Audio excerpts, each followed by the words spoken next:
ঢাকা শহরেই ফোন করেছিলাম আমি তাদেরকে জিজ্ঞেস করেছিলাম যে আচ্ছা, আমি তো বহু বছর যাবৎ দেশের বাইরে আছি, এখন তো শুনি দেশে বলে বিদ্যুৎ থাকে না, এই বিদ্যুৎ বলে সবসময় থাকে। এই যে অবৈধ সরকারের বিভিন্ন মন্ত্রীদের, তথাকথিত মন্ত্রীদের, অবৈধ মন্ত্রীদের বক্তব্য বিবৃতিতে শুনি এখন বলে আর বিদ্যুৎ যায় না।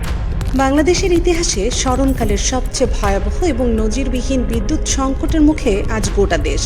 একসময় যে লোডশেডিং কেবল গ্রামগঞ্জের মানুষের নিত্যসঙ্গী ছিল, তা এখন গ্রামের মেঠো পথ ছাড়িয়ে শহরের সীমানায় প্রবেশ করেছে।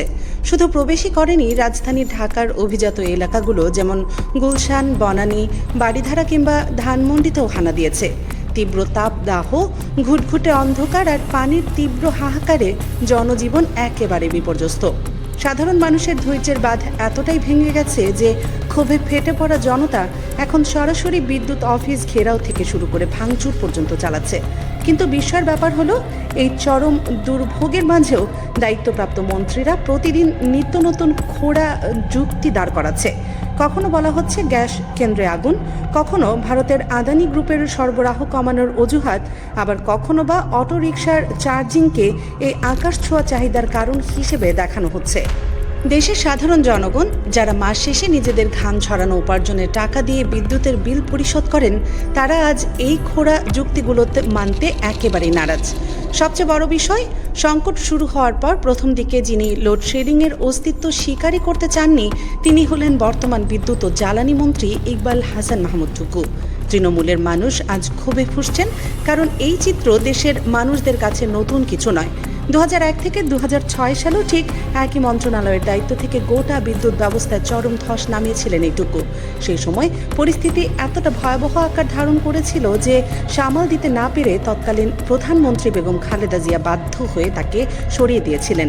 কিন্তু দুর্ভাগ্যের বিষয় হলো, বেগম জিয়ার সেই চরম ব্যর্থতার তকমা পাওয়া বহিষ্কৃত মন্ত্রীকেই বর্তমান এই গভীর সংকটকালে তারেক রহমান আবারও বসিয়েছেন বিদ্যুৎ মন্ত্রণালয়ের অভিভাবক হিসেবে। আর ঠিক এই চরম ব্যর্থতা ও অন্ধকারের বৈপরীত্যে একটি নাম আজ 18 কোটি মানুষের মুখে বারবার পরম আস্থার সাথে উচ্চারিত হচ্ছে, ডক্টর মোহাম্মদ ফাউজুল কবির খান। অন্তর্বর্তীকালীন সরকারের আমলের সবচেয়ে সফল, পরিচ্ছন্ন ও দক্ষ ব্যক্তিত্ব হিসেবে যিনি অত্যন্ত সাহসিকতার সাথে সামলাচ্ছে বিদ্যুৎ, জ্বালানি ও সড়ক পরিবহনের মতো অতি সংবেদনশীল এবং হেভিওয়েট মন্ত্রণালয়গুলো, যাকে একসময় রাজনৈতিক উদ্দেশ্য এবং হীন স্বার্থ চরিতার্থ করার জন্য জামায়াতি উপদেষ্টা তকমা দিয়ে কোণঠাসা করার গভীর চক্রান্ত করা হয়েছিল, সেই মানুষটি তার 18 মাসের দীর্ঘ মেয়াদে দেশকে এক সেকেন্ডের জন্য বিদ্যুৎ ও জ্বালানির অভাব বুঝতে দেননি।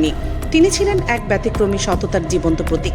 নিজে বিসিএস 79 ব্যাচের একজন চৌকস সাবেক অতিরিক্ত সচিব এবং স্বনামধন্য বোস্টন বিশ্ববিদ্যালয় থেকে পিএইচডি ডিগ্রিধারী অর্থনীতিবিদ হওয়ায় কোনো অধস্তন দুর্নীতিবাজ আমলা তাকে ভুজুং ভাজুং বুঝিয়ে ফাটল আটকে রাখার কিংবা দুর্নীতির বিন্দুমাত্র সুযোগ পেত না। একবার চোখ বন্ধ করে অন্তর্বর্তীকালীন সরকারের সেই দিনগুলোর কথা মনে করে দেখুন। প্রতিদিন একটার পর একটা তৈরি করা কৃত্রিম আন্দোলন, আমলাতন্ত্রের ভেতরের অসহযোগিতা এবং সার্বিক রাজনৈতিক ও অর্থনৈতিক প্রতিকূলতার পরও দেশে বিদ্যুতের এমন ভয়াবহ বিপর্যয় ঘটেনি। ঈদের সময় ঘন্টার পর ঘন্টা যানজটে আটকে থেকে সাধারণ মানুষকে চরম দুর্ভোগ পোহাতে হয়নি। বাস আর ট্রেন ছেড়েছে একেবারে কাঁটায় কাঁটায় ঘড়ির সময় মেপে। সোশ্যাল মিডিয়ায় তখন একটি মিম ব্যাপকভাবে ভাইরাল হয়েছিল। রাত 9টা 1 মিনিটে কমলাপুর স্টেশনে গিয়ে দেখি 9টায় ট্রেন 1 মিনিট আগে প্ল্যাটফর্ম ছেড়ে চলে গেছে। আহা, নাগরিক হিসেবে এত ভালো সার্ভিস আমরা কি চেয়েছিলাম? এটি কোনো রূপকথার গল্প বা অলৌকিক ঘটনা ছিল না। এটি ছিল ডক্টর মোহাম্মদ ফাউজুল কবির খানের কঠোর শাসন, প্রশাসনিক দূরদর্শিতা এবং আপোষহীন সততার প্রত্যক্ষ ফসল। ফ্রান্স থেকে প্রখ্যাত অ্যাক্টিভিস্ট এবং রাজনৈতিক বিশ্লেষক পিনাকি ভট্টাচার্য তার এক লেখায় স্পষ্টভাবে উল্লেখ করেছেন, ইন্টারিম আমলে ফাউজুল ভাই যখন বিদ্যুৎ ও জ্বালানি উপদেষ্টার দায়িত্বে ছিলেন, তখন তাকে জামাতি ট্যাগ দিয়ে সারাদিন কুতর্ক করত কিছু ছোটরা অ্যাক্টিভিস্টরা। এখন টুকুর আমলে কি অবস্থা তা তো দেশের মানুষ স্বচক্ষে দেখতেই পাচ্ছে। ইতিহাস সাক্ষী দেয়, 2001 সালে বেগম খালেদা জিয়া যখন ডক্টর মাহমুদুর রহমানকে টেকনোক্রেট কোটায় জ্বালানি উপদেষ্টা হিসেবে বসেছিলেন, তখন এই খাতে রাতারাতি এক অভূতপূর্ব শৃঙ্খলা ফিরে এসেছিল। আজ দেশের প্রথম সারির রাজনৈতিক বিশ্লেষকরা প্রশ্ন তুলছেন, বিএনপি তো নিজেদের দলীয় ও রাজনৈতিক স্বার্থে সাবেক আমলা খলিলুর রহমানকে পররাষ্ট্রমন্ত্রী বানিয়েছে, আর খলিলুর রহমান আন্তর্জাতিক অঙ্গনে বেশ ভালোই পারফরমেন্স করছেন, যার সুফল সরাসরি বিএনপি পাচ্ছে। তবে দেশের সার্বিক স্বার্থে 18 কোটি মানুষের জীবনের এই ভয়াবহ অন্ধকার দূর করতে ডক্টর ফাউজুল কবির খানকে টেকনোক্র্যাট কোটায় বিদ্যুৎ ও জ্বালানি মন্ত্রী বা অন্ততপক্ষে উপদেষ্টা হিসেবে নিয়োগ দিলে মহাভারত কি অশুদ্ধ হয়ে যাবে? ফাউজুল কবির খান শুধু লোডশেডিং মুক্ত দেশই উপহার দেননি, অন্তর্বর্তীকালীন সরকারের আমলে তিনি এমন কিছু পাহাড়সম বকেয়া পরিশোধের অবিশ্বাস্য কাজ করে গেছেন যা সাধারণ মানুষের চোখের আড়ালেই রয়ে গেছে। বিগত শেখ হাসিনা সরকার মার্কিন জ্বালানি কোম্পানি শেভরন বিবিয়ানার প্রায় $200 মিলিয়ন বকেয়া শোধ না করায় 2024 সালের এপ্রিল মাসে কোম্পানিটি জরিমানা সহ অতিরিক্ত 300 কোটি টাকার নোটিশ পাঠায় এবং জালালাবাদ গ্যাস কম্প্রেনশন প্রজেক্টের কাজ সম্পূর্ণ বন্ধ করে দেয়। ফাউজুল কবির খান দায়িত্ব নিয়ে অত্যন্ত দক্ষতার সাথে শেভরনের সেই বিশাল দেনা মেটান, যার ফলে আবারও জালালাবাদ প্রকল্পের কাজ শুরু হয় এবং 2028 সাল নাগাদ সেখান থেকে দৈনিক 50 থেকে 60 মিলিয়ন ঘনফুট গ্যাস পাওয়া নিশ্চিত হয়েছে। শুধুই কি তাই, কাতার এনার্জির বকেয়া $254 মিলিয়ন, ওমানের ওকিউ ট্রেনিংয়ের $30 মিলিয়ন এবং ভারতের আদানি গ্রুপের পর্বতসম $447 মিলিয়ন দেনা সম্পূর্ণ পরিশোধ করেছেন এই ডক্টর ফাউজুল কবির খান। এত বিশাল অঙ্কের বকেয়া শোধ করার পরও তিনি একটি দিনের জন্য দেশের কোনো কারখানা বা বিদ্যুৎ কেন্দ্রে অর্থের অভাবে বন্ধ হতে দেয়নি।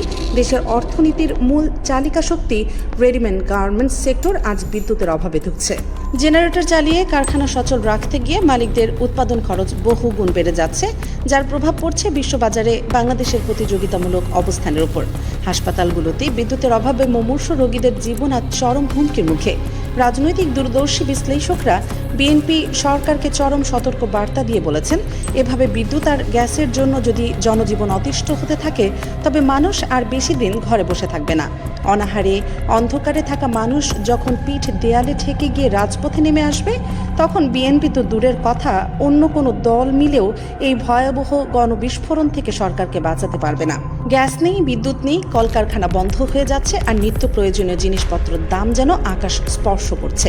সুতরাং অহংকার আর অন্ধ দলীয় দৃষ্টিভঙ্গি একপাশে সরিয়ে রেখে বিএনপির উচিত ডক্টর ফাউজুল কবির খানের মতো আপোষহীন, সৎ এবং পরীক্ষিত টেকনোক্র্যাটদের অবিলম্বে দেশ গঠনের নেতৃত্বে ফিরে আনা।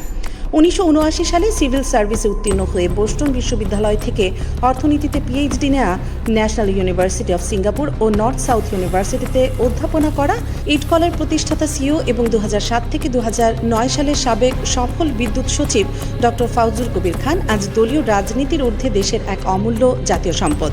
হ্যাঁ, এটা হয়তো সত্যি যে ফাউজুল কবির খান একসময় একটি নির্দিষ্ট ছাত্র সংগঠনের সদস্য ছিলেন, তবে এই দলীয় পরিচয় তাকে ট্যাগ দিয়ে তার বিশাল সফলতা থেকে ম্লান করে দেয় একটি জাতির জন্য আত্মঘাতী সিদ্ধান্ত।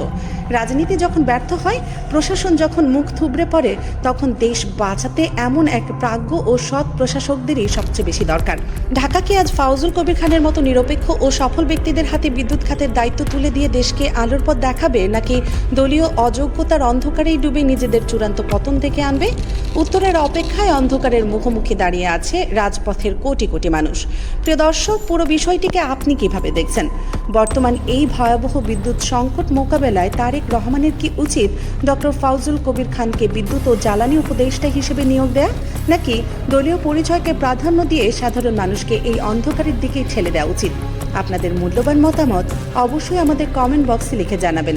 বিনোদন, আন্তর্জাতিক রাজনীতি এবং দেশের এমন সব এক্সক্লুসিভ খবরের বিশ্লেষণ সবার আগে পেতে ভিডিওটি একটি লাইক দিন এবং প্রচুর শেয়ার করুন এবং দেশ নিউজ 24 চ্যানেলটি এখনই সাবস্ক্রাইব করে বেল আইকনটি বাজিয়ে রাখুন। সত্য ও ন্যায়ের পথে সবসময় আমাদের সাথেই থাকুন। ধন্যবাদ।